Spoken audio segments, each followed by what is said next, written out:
if you like dexterous pushing games and you want to check out Kabuto Sumo Sakura Slam. Let's take a look at how this game plays. In this game, each player will take on the role of one of the wrestler bugs. Each one has their own unique signature move that players might be able to use throughout the game. You can also play a lighter version where they don't have special powers, but they just get certain pieces added to their inventory.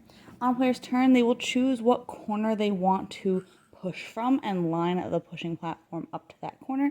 If that corner hasn't been tagged with one of their corner tags yet, they can tag it, but if there is one already there, then they won't add another one. Then they will pick one of the pieces from their inventory, so we'll say I had this in my inventory, and they will just decide how they want to push it.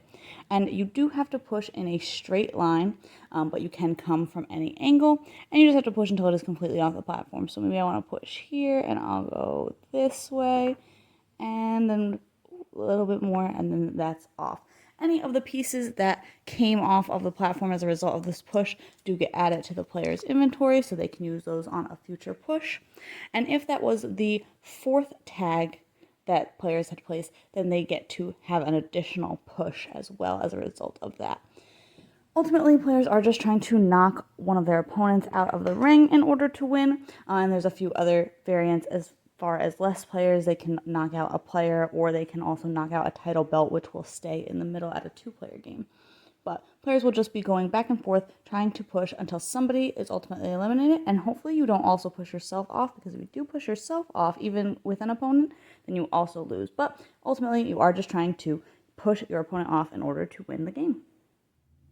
I thought this game was really cute. The components that you're pushing around the board are nice quality, so it feels really nice to be pushing them. It's a very tactile game, which I really, really like about it.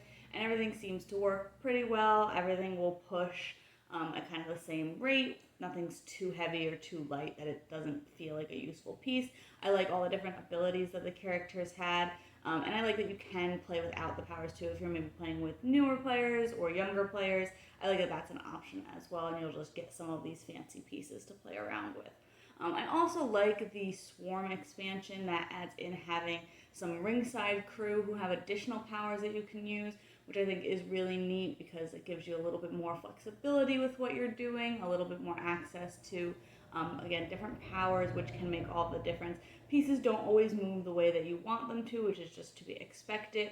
So having additional powers can be really cool, and it makes the game a little bit longer because you'll play multiple rounds instead of just one quick one. Ultimately, the game is usually pretty short if you're just playing one round, especially with lower players counts.